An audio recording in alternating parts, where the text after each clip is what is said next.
started with the fatigue. At first, I thought it was just the usual long work hours, stress piling up, the kind of exhaustion that you push through without thinking twice. But this was different. No matter how much I slept, I woke up feeling like I hadn't closed my eyes at all. My body ached in places I didn't even know could hurt, and my mind was foggy, like I was wading through a dream I couldn't wake up from. Then came the marks. Small at first, almost insignificant. A faint scratch on my forearm, a bruise on my thigh. I didn't think much of it. Maybe I bumped into something. Maybe I was scratching myself in my sleep. But as the days went on, they got worse. Long, angry red lines appeared on my back, as if something had clawed at me. Purple blotches bloomed on my ribs and legs without any memory of injury. I tried to reason it away. Stress can do weird things to the body, right? Maybe I was sleepwalking. Maybe it was all in my head. But every night, as I lay in bed, I couldn't shake the feeling that someone, or something, was watching me. The air in my room felt heavy, oppressive, like it was pressing down on my chest. I started keeping the lights on. It didn't help. The sensation of eyes boring into me grew stronger, more tangible. Shadows in the corners of the room seemed to stretch and pulse.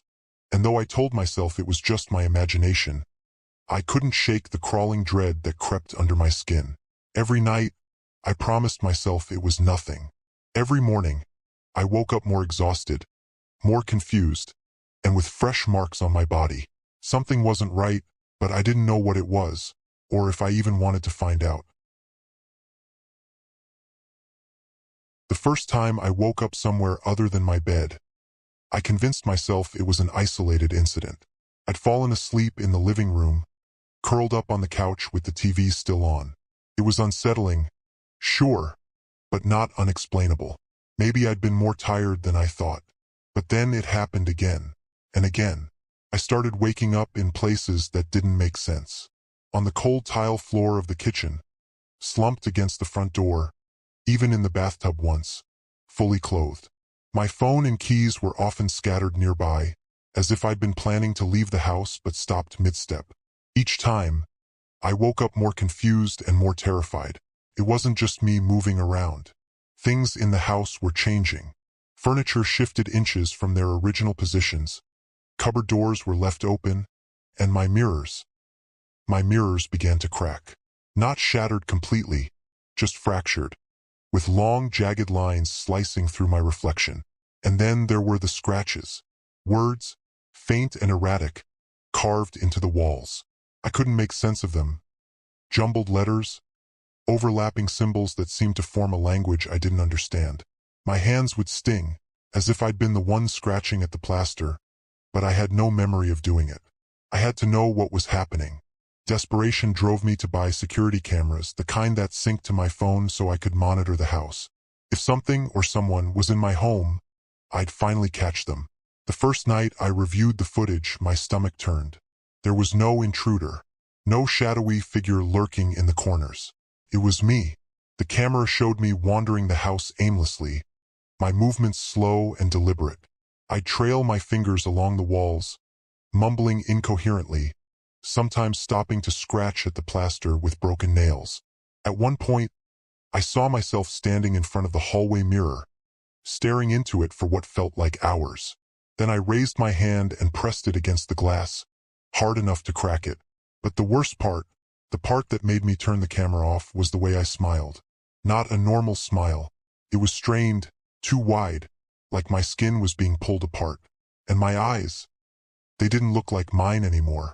Whatever was happening, it wasn't just stress or exhaustion. It was something darker, something I didn't understand, and I wasn't sure I wanted to. I finally broke. The nights were becoming unbearable, and I was terrified of what I might do next. The footage, the marks, the shattered mirrors, it was all too much. I couldn't ignore it anymore. I booked an appointment with a psychologist, hoping they could make sense of what was happening to me.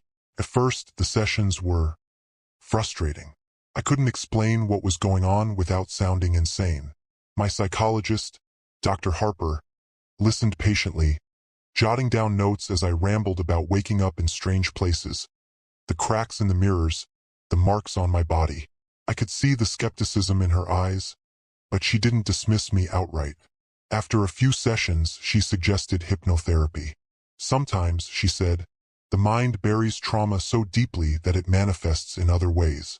This might help us uncover what's really going on. I agreed, even though the idea scared me. What could possibly be buried in my mind that was worse than what I was already living through? The first session was strange. Dr. Harper's voice was calm and steady, guiding me into a state of deep relaxation. I felt myself drifting, sinking into the recesses of my mind. At first, there was nothing but a hazy fog. Then, images started to emerge, fragmented, distorted, like pieces of a puzzle that didn't quite fit together. I saw myself as a child, maybe 8 or 9 years old, standing in a dark room.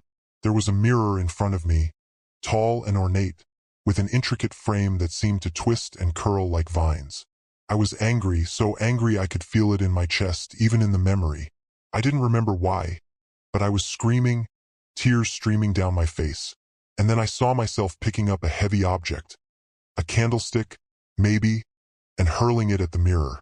The glass shattered into 1,000 pieces, the shards catching the dim light like stars. But there was something else. Something in the reflection before it broke. It wasn't just me. There was a shadow, a figure standing behind me, its face obscured. And just before the glass shattered, its hand reached out toward me. I came out of the trance gasping, my heart pounding in my chest. Dr. Harper looked concerned but intrigued. "Do you remember this happening?" she asked. The memory felt distant, like it belonged to someone else, but the more I thought about it, the more real it became. I did remember breaking that mirror. It had been in my grandparents' house, a relic they'd always told me never to touch.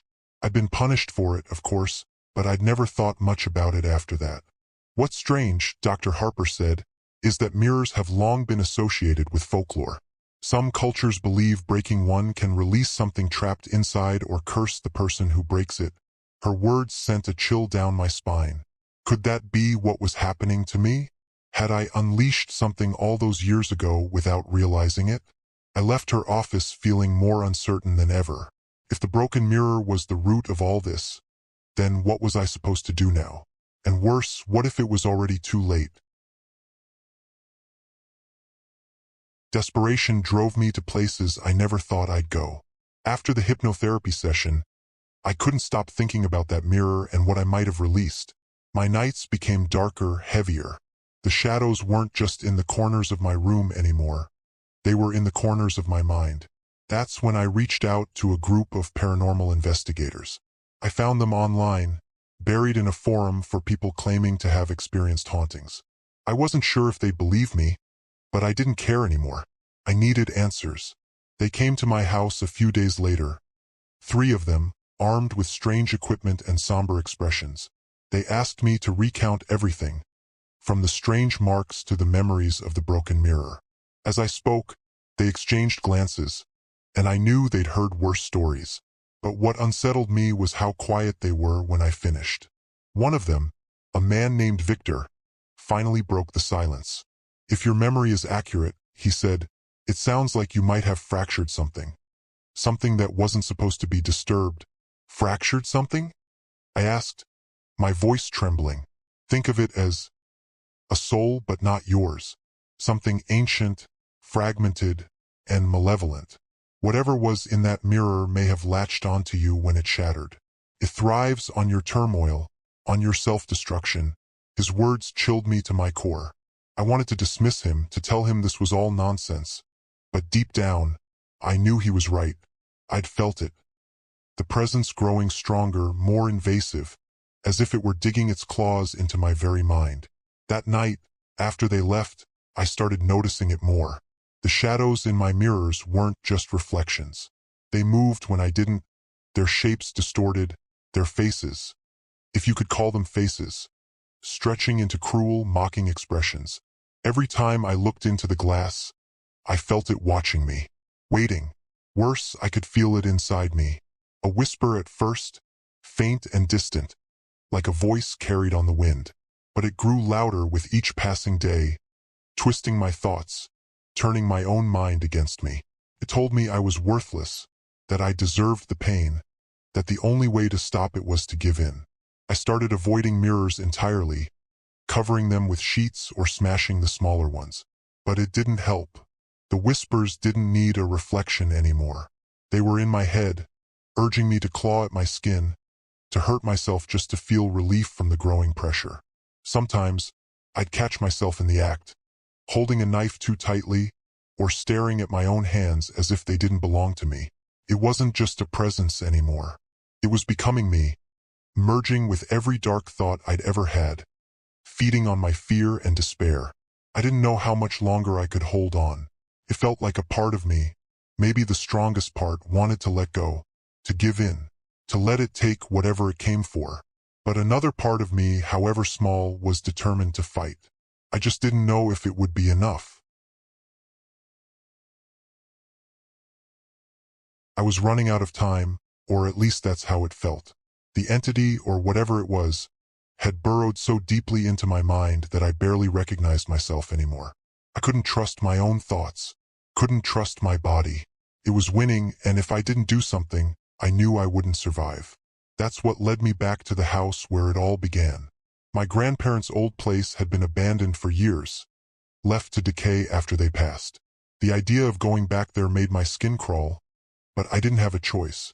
Armed with advice from the investigators and a ritual I barely understood, I stepped into the house for the first time in decades.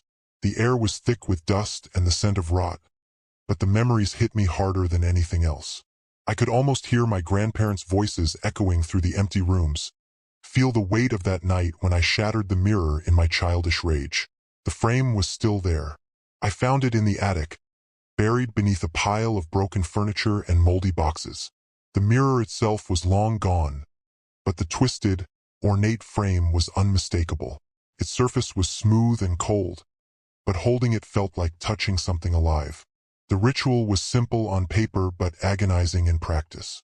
It involved acknowledging what I'd done, apologizing for breaking the mirror, and asking for release from whatever I'd unleashed. I lit candles, surrounded the frame with salt, and recited the words the investigators had given me. As I spoke, the room seemed to come alive. Shadows twisted and stretched along the walls, and the air grew icy. A low hum filled my ears, rising to a deafening roar. For a moment, I thought I saw it. The figure from my childhood memory, emerging from the darkness, its hand reaching for me again. I didn't stop, couldn't. I forced the words out through my trembling lips, tears streaming down my face. The frame seemed to vibrate in my hands, and the shadows pulsed one last time before vanishing completely. Then silence. It was over, or at least that's what I told myself. I left the frame in the attic and fled the house, never looking back. For the first time in months, I felt a sliver of peace. The whispers stopped, the shadows receded, and the marks on my body slowly began to fade. But something still isn't right. I avoid mirrors now. I cover them, break them, do whatever I can to keep from looking. Because every time I catch even the smallest glimpse of my reflection, something is missing. Piece of me gone. And when I linger too long, I swear I see something else. A shadow in the background, smiling, waiting.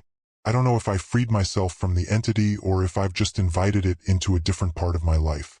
All I know is I'll never trust a reflection again.